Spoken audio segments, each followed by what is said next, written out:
Hello दोस्तों, ubiquitous study में आपका स्वागत है। आज की करंट न्यूज है, हाल ही में किस भारतीय एग्रीटेक स्टार्टअप को उपग्रह रिमोट सेंसिंग का उपयोग करके मृदा नाइट्रोजन का अनुमान लगाने की विधि के लिए पेटेंट प्राप्त हुआ। तो दोस्तों इसका सही उत्तर हो जाएगा सतयुक्त एनालिटिक्स को, यानी कि ऑप्शन ए इसका सही हो जाएगा। आइए इसको हम लोग डिटेल्स में देख लेते हैं। दोस्तों बेंगलुरु स्थित एग्रीटेक स्टार्टअप सतयुक्त एनालिटिक्स को हाल ही में उपग्रह रिमोट सेंसिंग के माध्यम से मृदा नाइट्रोजन का अनुमान लगाने के लिए एक अभूतपूर्व पेटेंट प्राप्त हुआ है। इसी प्रकार से अगर हम पेटेंट के विवरण की बात करें तो दोस्तों सतयुक्त एनालिटिक्स को अक्टूबर 2025 के अंत में पेटेंट नंबर 571754 प्रदान किया गया। इस पेटेंट का शीर्षक उपग्रह रिमोट सेंसिंग का उपयोग करके मिट्टी में नाइट्रोजन सामग्री का अनुमान लगाने की विधि है। इसी प्रकार से अगर हम मिट्टी के पोषक तत्वों की जो परंपरागत रूप से विधियां थी और यह जो नई टेक्नोलॉजी आई है, जो नवाचार आया है, इसकी बात करें तो दोस्तों परंपरागत रूप से मिट्टी में पोषक तत्वों की जांच के लिए खेतों से मिट्टी के भौतिक नमूने लेकर लैब में परीक्षण किया जाता है, जो समय लेने वाली और महंगी प्रक्रिया है। सतयुक्त की यह तकनीक multi spectral satellite data, artificial intelligence और मशीन लर्निंग का उपयोग करती है।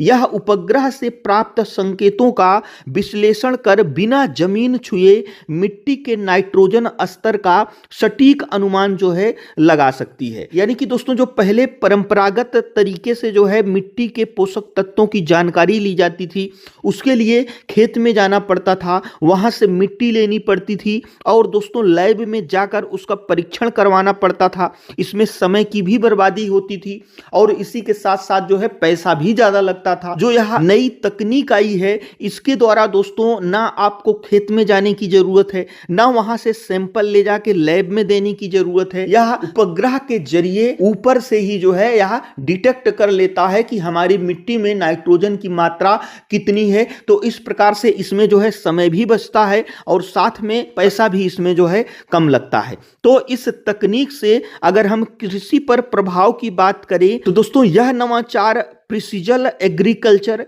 यानी कि सटीक कृषि की दिशा में एक बड़ा कदम है। अब दोस्तों हम लोग इस तकनीक के आने से किसानों को इससे क्या लाभ होगा, अगर हम उसकी बात करें तो इसमें उर्वरक की बचत होगी, यानी कि किसान केवल उतनी ही खाद डालेंगे जितनी मिट्टी को आवश्यकता है। इसी प्रकार से लागत में कमी, यानी कि मिट्टी परीक्षण की भौतिक लागत और समय की बचत भी इसमें होगी। इसी प्रकार से पर्यावरण संरक्षण, यानी कि दोस्तों खाद वगैरह का अगर कम इस्तेमाल होगा, यानी कि यूरिया और अन्य नाइट्रोजन युक्त उर्वरकों के अत्यधिक उपयोग से होने वाले जल और मृदा प्रदूषण में कमी आएगी। और दोस्तों अगर हम वैश्विक पहचान की इसके बात करें तो दोस्तों सतयुक्त एनालिटिक्स इस तकनीक को अपने set to farm mobile app के जरिए दुनिया भर में पहुंचा रहा है। हाल ही में इन्होंने केन्या जैसे देशों के साथ भी साझेदारी की है, जो भारतीय एग्रीटेक की वैश्विक धमक को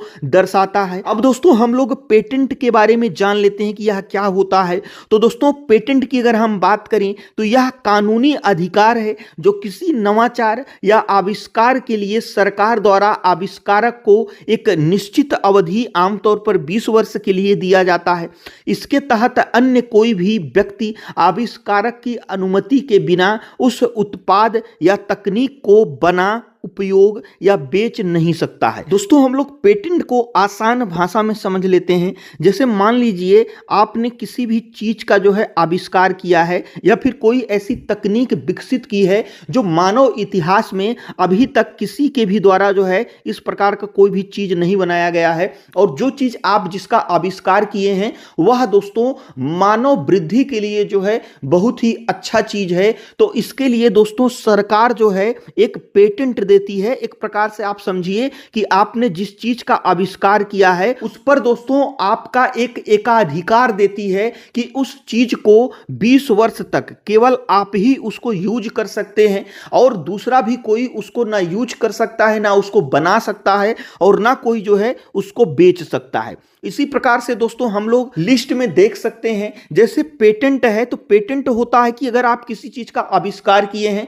तो वहां पे इस्तेमाल होता है। इसी प्रकार से दोस्तों जो ट्रेडमार्क होता है, आप लोगों ने नाम सुना होगा, यह इस्तेमाल होता है। कोई आपका ब्रांड है या फिर कोई लोगो है उसको संरक्षित करने के लिए किया जाता है। इसी प्रकार से दोस्तों आप लोगों ने कॉपीराइट सुना होगा, यह साहित्य या फिर कला के लिए, जैसे आपने कोई बुक लिखा या फिर कोई गाना लिखा तो उसको बिना आपके इजाजत के जो है कुछ समय तक, कुछ वर्षों तक जो है यह दिया जाता है कि इस समय तक जो है कोई भी आपके सिवा जो है यूज नहीं कर सकता है, या फिर अगर कोई यूज करेगा तो वह आपका जो है परमिशन लेना पड़ेगा। इसी प्रकार से जीआई टैग एक होता है। यह दोस्तों क्या होता है, यह उत्पाद पे होता है, यानी कि कोई भी क्षेत्र है वहां पर कोई विशेष उत्पाद है उसके लिए जीआई टैग दिया जाता है। तो ये चारों चीजें दोस्तों एक ही चीज हैं, बस प्रोडक्ट अलग अलग हैं, यानी कि अलग अलग चीजों पर जो है यह लागू होता है। इसी प्रकार से दोस्तों यह हमारा आज का करंट अफेयर्स था। जो हमारा आज का क्वेश्चन है वह है, हाल ही में चर्चा में रहा